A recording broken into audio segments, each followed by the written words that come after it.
Morning, RJ. How are you doing today? I'm doing very well, Ron. How about yourself, my friend? Doing great. Another beautiful day. Well, for me down here in Austin, Texas. Wish I was out where you were out in San Diego, but we're both at least in the South, so we're a little bit warm today. We've been up in the hundreds the Very, last few days, so it's still here in May, and we're already in August weather. So it yeah, hopefully toasty. it's very toasty. Yeah, need the ocean breeze like you got down there. Yeah, So come on out. Got plenty of room. going to be there. So today's a great one. We're going to finish up our three-part series. We did a three-part series in getting started with AI in your business and how business executives look at that. And the three parts to review. Part number one was why and when do we get started in AI? Kind of helping you guys get off the couch, figuring out when it makes sense for your business to get into AI. The second one was who and what. So who's on the team? Who are the stakeholders? Who do we need to use to determine who needs to be involved? And what are we going to do? And how do we pick the tools? And how do we start, crawl, walk, and run? And which projects and things like that. So we went in depth in that. And today's is now that we've implemented it, how do we measure success? How do we ensure that it is successful? How do we get that ROI and that return and its value and its promised benefit, right? How do we measure that? And then how do we plan and budget for future enhancements and ongoing maintenance of the platform? So let's go ahead and jump right in. RJ, I'm going to ask you, give us a couple, we always try to start with a couple statistics that say why this is so important. So I want you to hit a couple of the big statistics from some of the research that we've done that say why. Yeah, I mean, I think these are critically important things. I mean, clearly, AI is top of mind with everybody out there, both personally and professionally, and you see all the various, talk tracks around it. But I still a lot of folks, and especially businesses, aren't really, creating the best plan going into that. And that leads to not the best outcomes, which I think is not a foreign concept to most business leaders, right? You need a plan in order to execute and measure. But when in looking at some of the research, I was pretty surprised at what we're seeing. I guess in a way, but a couple of those, the one that probably stood out to me the most was the Accenture study that stated that only 26% of companies have developed the necessary capabilities to move beyond the proof of concept phase to actually generate tangible results. So I think a lot of people are trying things, but they don't really have really built, it's almost like going to the gym. They haven't built the muscle to go beyond just trying. So, you need, I think that's when we start talking about the who and picking a partner and that sort of stuff. That's where this really becomes important because, yes, should you be thinking about it? Absolutely. Should you be figuring out where to test it? Definitely. But what happens after that? And if you don't have that really mapped out, that's why we're seeing really only 1 in 4 companies have, the capabilities and plans on what to do beyond the proof of concept. So and candidly, I think there's a lot of companies out there that just, they feel like, hey, I need to say I'm doing AI. I need to be doing AI. I need to demonstrate that we're a progressive company. But I don't disagree with any of that. However, if you do not have the plan and processes and people to go beyond the proof of concept, then what are you really doing, right? So I think that was the statistic that was the most eye-opening for me in this regard. It was, I expected that number to be low, but only essentially 1 in 4 was kind of surprisingly low to me. I mean, Ron, I guess, which one did stood out to you? Well, the same statistic stood out to me, but for a completely different reason. If you remember 2 webinars ago in webinar number one of the studies that we did from the Boston group, completely different study, found that 74% of organizations that go at this alone fail. Isn't it weird that it is the exact same percentage from that study, the people that didn't work with a partner? So basically what I'm hearing you say, if we kind of marry those two, is every company knows that AI is important. Every company knows they need to figure it out. every company throws it over to whoever their IT person or the one person that says, hey, I'll go look into this, right? And they start tinkering. And it looks like 3/4 of them continue to tinker and talk about it and never figure it out. While 26% are the ones that go, yeah, I'm not going to be able to figure this out. This is too much for me. Let's go get a partner who's actually in this business, knows what the heck they're doing, to help us do an evaluation, to help us figure out how we can use AI, how we can benefit from AI, and help us put a roadmap together so we can actually achieve those goals and do it properly, right? Some of the additional statistics we found are that, again, this one's Accenture, says that those that have processes in place and follow those processes are 3.3 times more likely to scale and achieve success and achieve 2.4 times greater productivity, right? Yeah. So we've talked about this. You need an AI partner. You need to have goals. I mean, I made it in the last roadmap or the last webinar. I said, if you don't know where you're going, all roads will get you there, right? So if you don't know what success is and you haven't defined it, you don't have a roadmap, then you can tinker with AI and go, well, we figured it out. Doesn't look like it makes a lot of sense for our organization, but it's pretty cool. It's a nice little, fun widget to play with, but they don't achieve the value of that tool. And I think that that's what a lot of people are doing, right? They aren't achieving that because I think that the one stat there that you mentioned really ties back to another piece of this, is that 2.4x greater productivity, for the companies that, are really thinking this through and having a partner help them. I mean, because if we think back to the people and how we're going to roll this out, talking to the teams about how this is going to be actually something that's going to be empowering. It's something that's going to help, not replace you, but help you be more productive. That stat speaks exactly to that. Those companies that are doing things well mapped out, understanding, okay, we're going to test here and then we're going to grow there. We've got somebody who's going to help us along the way.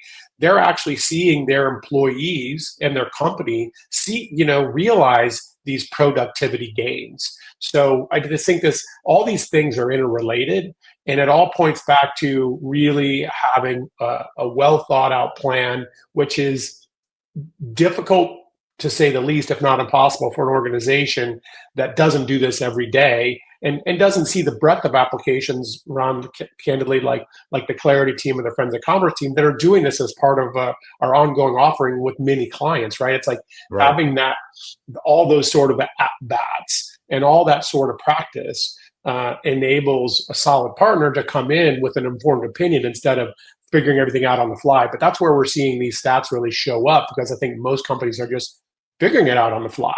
And, it's important for business leaders to convey that, yes, we are investigating AI, we're beginning to use AI, but the shelf life of that statement is only so long. You got to start delivering results. And that's the proof in the pudding, where planning really makes the biggest difference. Yeah. Well, and I think you've said it in past webinars we've done. You're always saying, you don't know what you don't know. And AI is a transformative technology. And so most of these companies don't know. They know what AI is, kind of, and they know kind of what it can do, but they don't truly understand how AI can be used and call it exploited, if you will, for their benefit, right? And that's what we do, because we're actually living that. We're working with it day in and day out, and we're uncovering those things. So we're bringing ideas to businesses that they've never even thought about before, because it's so far out of their wheelhouse. It's so far out of the norm for them. And you can't really blame them. The only thing you can blame them is not for going and seeking better answers, right? Run to your ground. Yeah. To your comment about, if you don't know where you're going, all roads will get you there. Like, there's many roads that AI can go down. There's tons of different, unless you pick, like, okay, what's the one that's going to have the best ROI, that's going to, the quickest payback time, those sort of things. Unless you've, done this and, had a bunch of different, applications of it, you're probably not going to be able to know. So it would be sort of a guess. So I think that's another piece of having a guide that can help go, no, this is the best first path. Let's do that path first. That's going to be the one that's going to actually give you the positive results. And then here's number 2, 3, 4, 5 that you can grow to. But you got to see. I always tell people, the clients that I'm consulting to is, yeah, it's important that, you have long-term sort of definitions of success, and, you're focused on where you're going to get in the long term. But unless you can get there through short-term successes, the road's going to stop. So you got to win the short-term battles in order to win the long-term battle in most instances. Yeah, and you just kind of really led into the first thing that's most important, and that's step number one. What does success look like, right? We need to define what success looks like. And even as we talk about the multiple roads will lead you there, that's true for your organization. The thing that we found with most of organizations is there are many different divisions, and different divisions have different definitions of success. Right? Customer success may have something completely different than the underwriting team, completely different from the management team, completely different from the website developers and the front end, from the people answering the phones after hours. All those different organizations are going to have different ideas and thoughts about how AI might be able to enhance and automate and improve their service to their customers or their bosses or their team or their numbers or their statistics, right? So there are going to be many roads, but each of those divisions, each of those stakeholders is going to have a different road, and that you need to define that success, right? So figure out, have something measurable. What is measurable? Well, maybe something like customer sat. We're 84% customer sat right now. Okay, what's our goal? Well, we'd like to be to 90 by the end of the year. Okay, well, it's now, what is it, May? So May to the end of the year, that gives us 7 months. Is this realistic? What can we achieve in a certain amount of time? Well, a partner is going to be the one to tell you that. Well, and I'm making up numbers here. On average, it takes 8 weeks to get, to import, to fine tune and train and roll out an AI chatbot in customer service, and use results start immediately. And so as those results and satisfaction starts to trend, you could probably start to realize things in about, call it 4 months. Since we got 7 months, can we make up 6% in the 3 months it's going to be live? I don't know. Maybe. Great. Then that's a goal. We put out a roadmap together and off we go down the races, right? Once we've defined and once we know all that, and once we know what we're trying to measure and have that stick that we're measuring against, right? Anything you want to add to that?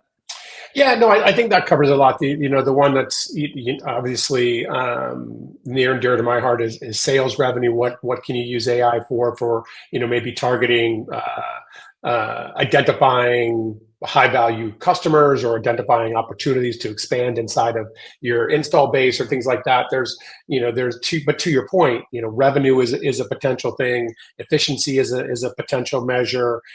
Customer satisfaction, speed. There's a lot of ways that you can define what those metrics are, but define them. Yeah. Have them defined. Have your baseline set up.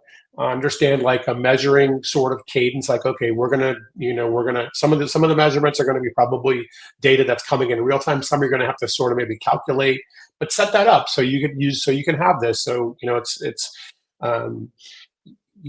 got to measure what matters, and so figuring that out ahead of time and have a consistency there, and it's going to be on track. And it's not going to be perfect. You're not going to have this like, hey, it's this linear thing. You're like, okay, this went up and then it went down. What changed? What are we doing? Right? Like, there's going to be a lot of interpretation that needs to occur there. Again, having somebody that has experience in rolling out these type of projects is going to help with that. Yeah, especially when you get into the minutia, right? Some of the things you said, sales revenue. Well, okay, sales revenue, it could have gone up alone by itself. So what are all of the different pieces that can affect sales revenue? Well, click-through rate, conversions, and things like that. Well, remember, AI, especially when it comes into e-commerce, which is both our worlds, AI can start dealing with things like personalizations and recommendations. And, oh, by the way, don't forget your batteries and your warranty for your new camera. Things that we always have to manually do by upsell and cross-sell. It can do things dynamically and through personalizations as it starts browsing through the website. Oh, Ron's looked at 9 hand tools and only 1 power tool. I'm going to offer him 10% off hand tools right now because I want to get him to buy. And he just keeps looking at all the hand tools, but he never buys. So I'm going to offer him a coupon for a hand tool, to see if he'll buy today and bite. Things like that AI can do, right? So really get into the minutia with your partner to figure out what AI can do, because there's a lot of different levers that you can pull to help affect something so huge as sales revenue, right? There could be 20 different Yeah. things that AI could do to help that single number. So don't get too vague in your numbers and your goals. Go, we want to double our sales revenue. Okay, great. How do you want to double it? Do you want more visits to the website? Are you trying to, do you have plenty of visits, but not enough conversions? And is it not enough visitor conversions? Are they not going down the funnel? Where in the funnel are they stopping? Is it all the way through Ron browsing and 9 hand tools, but not actually purchasing? Now I can make a decision on how to get Ron to buy because I know his behavior and I know what's there and I know what AI can do to help that.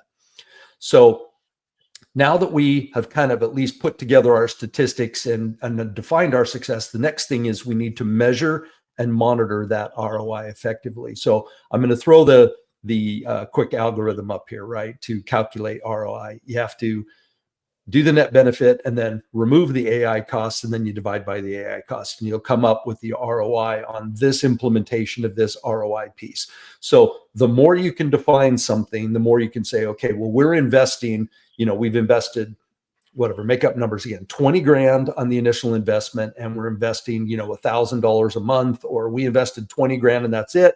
Now we're just letting this bot run. And now we want to go figure that out. Okay, well, we're going to measure it for 12 months. And so we're going to take that 20 grand divided by 12 months. And we know our burden cost is, 20 divided by 12, 1 point, whatever that is, 1.6, something close to that. We know that that's our burden each month, and let's go see what the benefit is over time. Or because it's going to take time to spin up and we're going to fine tune it and keep improving it, we know that the return's going to go up over time. So we're going to give it the full 12 months. We're just going to monitor it, make small adjustments throughout. You have to kind of decide that, right? How are you going to measure it? Are you going to wait the entire year to see if you made up the 20 grand? What are you going to do, right? What do you want to add to that? Yeah, I think that some units of measure are pretty simple, right? Like we talked about sales. That's pretty simple. It's a revenue number. It's a sale. It's a transaction. It's a repeat purchase. It's an expanded order. Somebody's making bigger orders than less. I think some of them are more nuanced or difficult to understand when we start thinking about time savings. Like, okay, how much extra time does our team have to do these other things, and what's the value of those other things that they can now do that they couldn't have done before? You start getting into some fuzzy math along the way, but you have to be prepared to calculate that fuzzy math, because it is actually going to demonstrate the impact of the project to your business overall. So these are things that you need to think of. Otherwise, you're going to get a false negative, or maybe a false positive, but you're going to have some false information or insufficient information to really give you a true view as to what that sort of ROI is. Because either one, you're not defining the R, the improvement, essentially, the increase, or your R is typically revenue, but this may not be the case with AI, or you're underestimating the investment. If it takes what's the time it took to actually get it up and running, and there's a lot that kind of goes into that if you really want to understand and get an accurate picture as to, okay, this is how it's performing overall. So I think, we go back to sort of the planning phase, understanding what those metrics are and how you're going to define and measure those, and then be consistent with that is really the piece that I think is important there. Well, it is. You think about it. Let's say, for example, I'm responsible for bringing on and training every new partner. And I've put some training curriculum together, but I'm the one that has to do that. I'm the one that has to answer every question and put the FAQs. And I'm the one working on the partner portal, and I'm the one working on the white papers, and I'm doing the videos, and I'm doing the manually onboarding, given that personalized touch, I call it, right? I have to go add all that up and realize how much it's costing in time and opportunity cost lost on board a new partner. Whereas AI, once I get all that done and get all that personalization there, then I can onboard RJ, my new partner, and RJ can go through this program, and AI pops up and it's Ron in a video going, hey, new partner, really glad that you're here. I've put some personalized training materials together for you, and I let AI run that onboarding. So I still put the amount of time up front, but now all of that repeated time that I have to do for every single partner, and then you start mathing that out to 10 partners, 20 partners, hundreds of partners. You have to start looking at things like, how much time do I spend every month continuously on onboarding partners or customers or customer service, because all of that opportunity cost and all of that time spent and all of the emails back and forth and the phone calls and answering questions and re-answering and looking up questions. I know my sales team, I've tried to help them automate things a ton, but I can't tell you how many things in chat, they come in and ask the question and then they have to go find the answer. We've already answered it 700 times, but they have to go find the answer and then they copy and paste and give the answer back, right? So even just automating that, so all of those answers are immediate. So when they come into a live chat bot, RJ answers questions and says, oh, great, here's your answer. RJ gets an answer in 3 seconds instead of 3 minutes while the salesperson goes and looks. So even RJ gets better service, and our sales team doesn't have to spend the 3 minutes looking for an answer they've already answered 700 times, right? So there is a lot in that time and the time wasted that can be automated that not only improves and saves you time, but actually gives faster and better, and we've already proven more accurate responses back to your customers and your partners as well, right?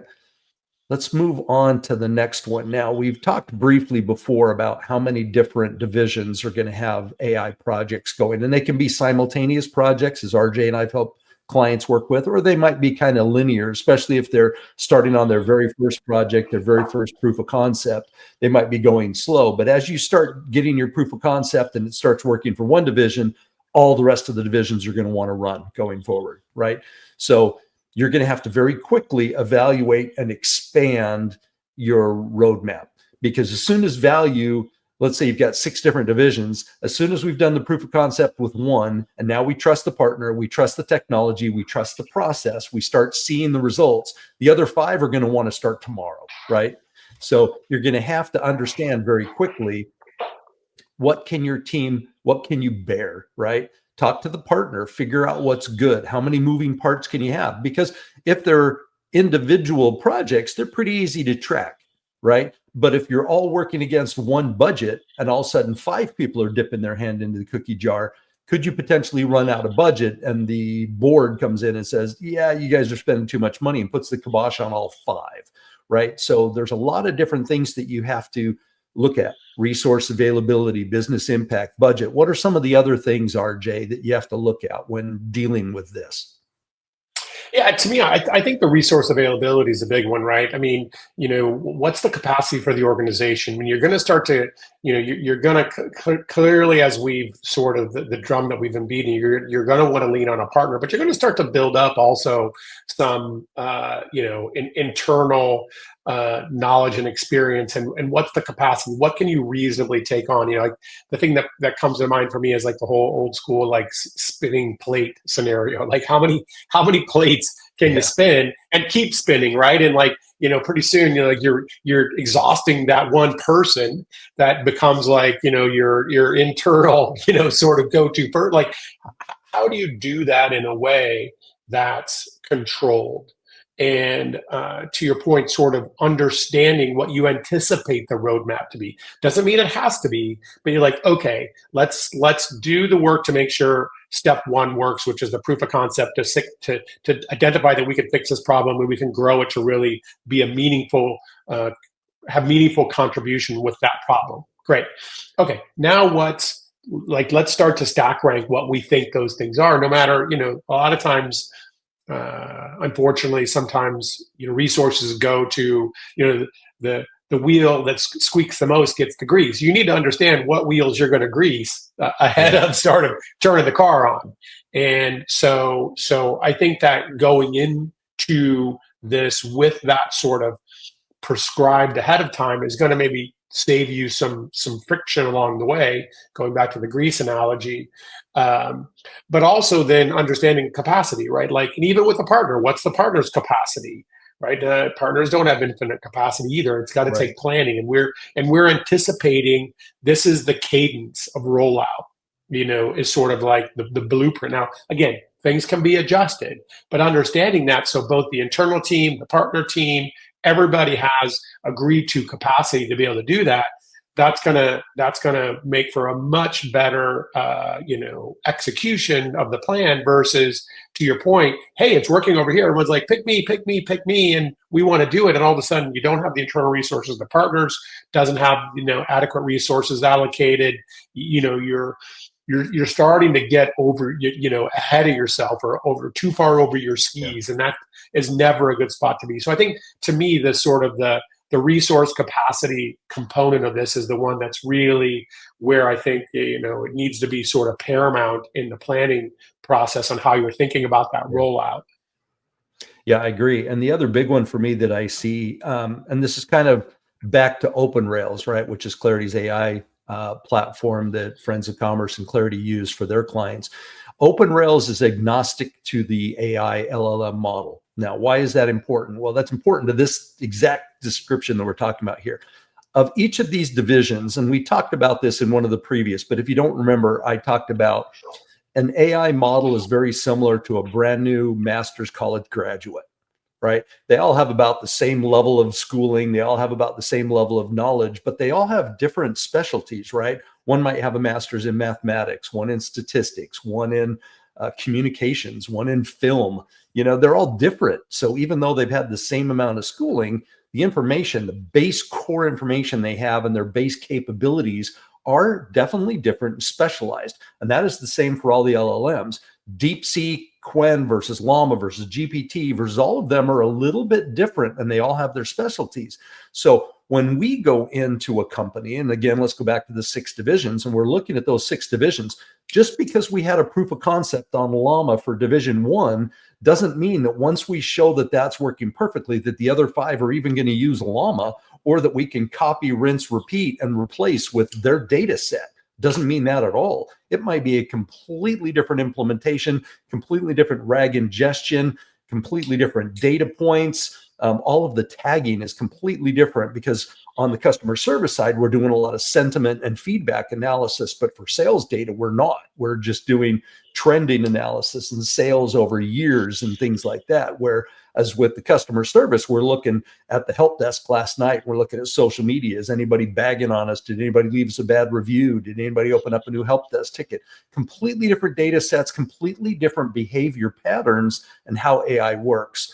So one of the things that you have to be very flexible on these expanding and changing is that every single one of your AI projects may have a completely different roadmap, a different tool. And that's why Open Rails is agnostic. I can literally go into Open Rails, define the 6 projects for your company, and each of those 6 will have different RAG, different fine tuning, different LLM models. And it's made to do that. It's made to manage all those individual and very unique projects per organization and per AI need.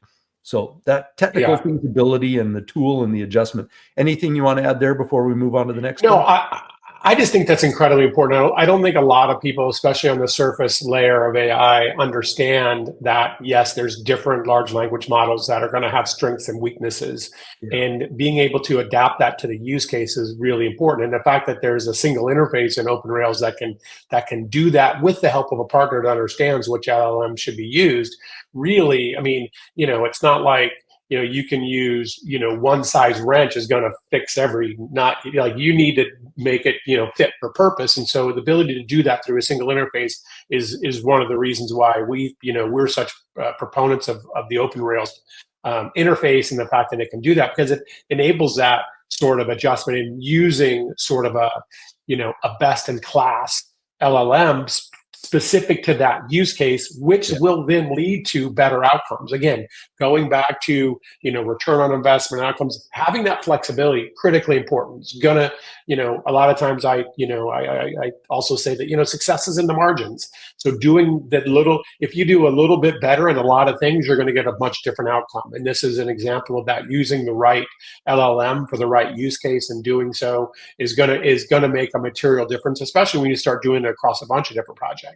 So I just want to sort of amplify what you just said there, because I think it's really important. And I don't think a lot of people really understand that so much, that there is, that LLMs are sort of developed to solve different sort of use cases, some better than others. Yeah.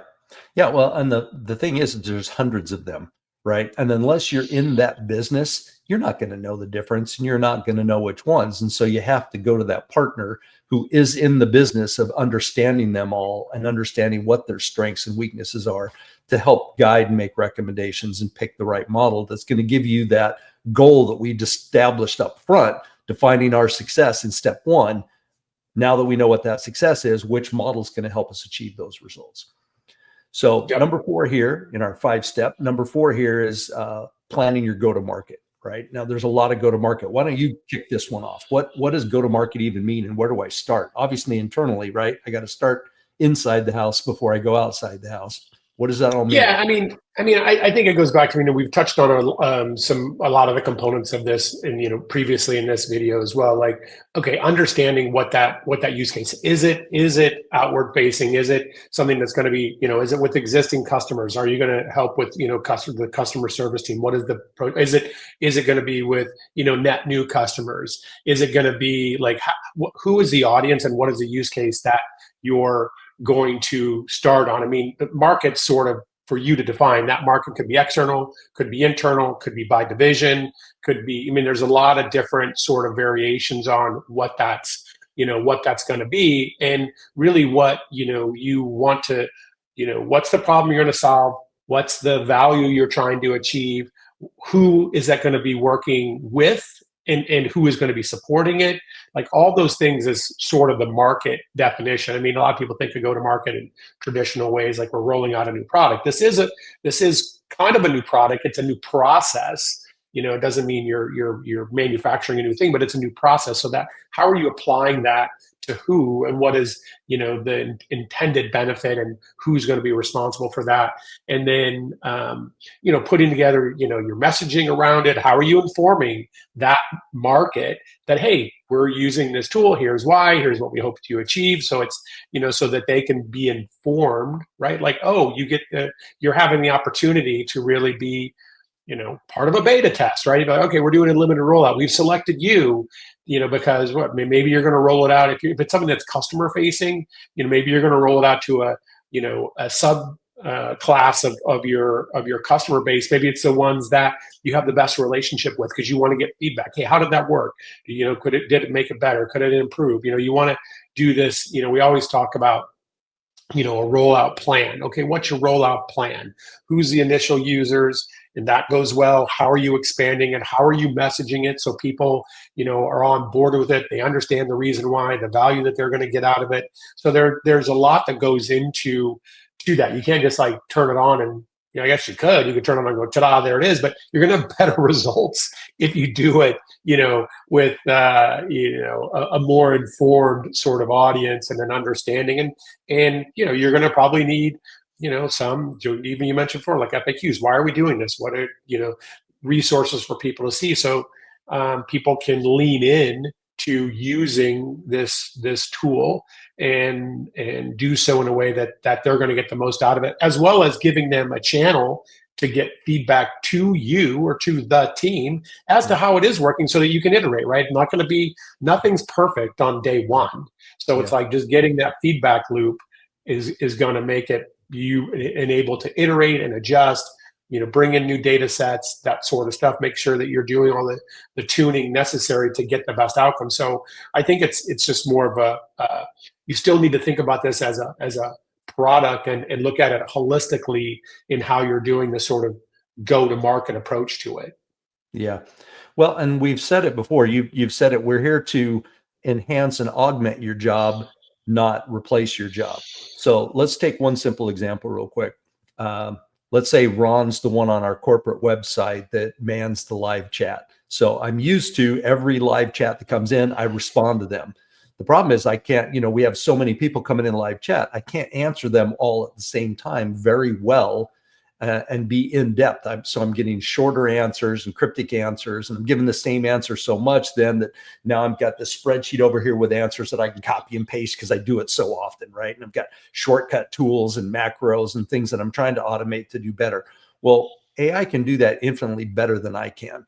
Wouldn't it make sense for me then to have AI answer those answers that I've already come up with? They are my answers, but now I can spend more time perfecting those answers and then let AI more quickly give those better answers to the people coming to the website. So now I can handle more people faster, more accurately. And now the way my job changes is now what I can do is I can start monitoring, as they say, hey, did this answer your question? Thumbs up, thumbs down, right? We ordered DoorDash last night. What do I get afterwards? Rate your order, rate your driver, right? We get that feedback that RJ was just talking about. No, what happened? They got the wrong cookie. I ordered the, oatmeal cookie, not the chocolate chip cookie. It was really good, but it's not what I ordered. Wrong item. So they give, as soon as you answer the question, it comes back. It says wrong item, missing item, right? It tells you how to give feedback. They're trying to fine tune and they're trying to make it better. That's where you have to move. That's the ongoing now, right? So now Ron moves from trying to partially answer all those things in the live chat to monitoring the live chat sessions, seeing the answers, seeing the ratings, making adjustments to the answers, and writing fine-tuning rules to more accurately allow the live chat bot now, right, to answer them better. And so now I'm at a higher, more strategic, providing better answers than frantically providing half answers, right? So my knowledge in my head and my ability to provide better answers now is even more strategic and can be delivered to more people. That's just one simple use of AI and how it enhances one person's job and allows them to be even better and the whole company to produce better results faster, right? All right, the last one, growth, right? So introduce us to growth and budget. What the heck does that mean and what do we need to do? Yeah, I mean, I think it goes back to planning your sort of rollout, right? It goes back to the stat that says, only 26% of companies actually can, go beyond a proof of concept. And it's a lot of times when they just haven't had the plan. And part of that plan is a budget.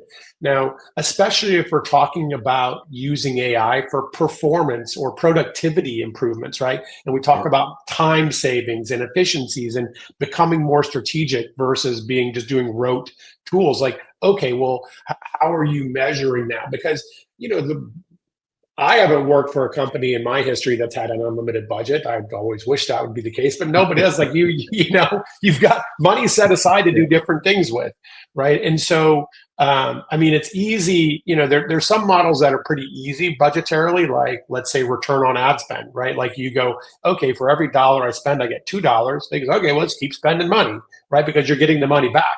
But if you're talking about productivity increases, efficiencies, those sort of things, it isn't a dollar coming back. It's like, okay, now this person can do these extra things. You need to have the sort of the rollout budget, pre-approved to a certain extent, or at least forecast and say, okay, we're going to do this proof of concept. The goal is to achieve these things. And if we achieve those things, here's the rollout, here's the increased, we're going to need to train more people. We're going to need to use more, computing horsepower. We're going to need a little more capacity. There's going to be, maybe a little bit more investment in the infrastructure to run, our AI in, whether you're using, OpenRails and those sort of things, and already having that sort of mapped out. So one is you can put yourself in a position, clearly you want to achieve success in your proof of concept, but then, you're actually sort of already have the forecast in place for the resource requirements to actually do the full rollout, and everybody's on board as long as you're hitting your success metrics, which is so important to define those up front, especially if they're more fuzzy sort of math, like productivity or performance or efficiency or something of that matter, so that you're not getting slowed down. So they're, well, that's great that your proof of concept worked, but we only had this much budget, so we got to go back and get approval, and you're slowing things down, and it just momentum. You want to maintain momentum, right? Like, so this isn't a flash in the pan. It's like, okay, this works. We're rolling it out. We're adapting our business. We're doing these things, and we have sort of forecasted the requirements to do so, and you can have a smooth process to go out. So to me, I think that's really at the high level thinking about this, right? There's maybe, Ron, you can talk about the specifics that make up that in regards to the items that are, we need to really think through on the budgetary side. Yeah. Well, some of them for me, you think about it. Once you hire an employee, and you go through the, whatever, it's 2 weeks to 2 or 3 months of onboarding and training and getting them up to speed so they can be a well contributing, competent employee, right? There's got to be training. Same thing with AI, right? We have to go in and we have to train the model. We have to give it all the data. We have to do the testing before we roll it out. Once we roll it out, why do we keep measuring our employees? Why do we keep having training? Why do we have career development? Why do we have quarterly reviews? Because our business is changing. The things that our products are changing. Our revenue is changing. Our expectations and business goals and everything is changing. The recession is forcing changes. Tariffs are forced. Everything changes, right? Nothing is static in this world except, what do they call, death and taxes, right? Those are the only two things that don't change. I guess taxes change quite a bit, especially recently, right? But in our particular case, that's the same with AI, right? Remember, with AI, we're feeding it a bunch of documents, we're feeding it a bunch of information, and we're training it how to take that information and respond appropriately. Once we know that it's an X% accuracy, we roll it out. Well, as we now, when we set up our RAG ingestion, as we have new documents and new white papers and new help desk tickets and new sales metrics and new Google Analytics and new data sets that are being fed in consistently, we have to set up those testing rules. And that's what OpenRails does. It allows us to set up the rules to continuously test and evaluate to see if there's any regression in the accuracy of the responses based on the new data that's been fed in. If there are any regressions or any adjustments we need to make, that's what the fine tuning is. So we have to know that just like we reinvest in training and career development in our employees, we have to do the same with our AI. We need to know what that is. And it depends on the number of changes and the amount of data sets and the amount of information being dumped in. If it's constant and if it's a ton of data, then we probably have to invest a little more time in evaluating those responses, measuring them, and then writing the new fine-tuning rules and building out all those rules. I know I was talking to Chris on one of the projects we're rolling out right now for a client, and he finished the AI model for them. And I think it took him about 4 weeks to have it done. And then they turned it on for 8 weeks internally so that their staff could go through and hammer and ask every single question that they've ever received over years and years and years to give feedback. And I think Chris said he had to build out roughly about 1,000 fine-tuning rules before it got to, and they measure it was 94% accurate on its responses.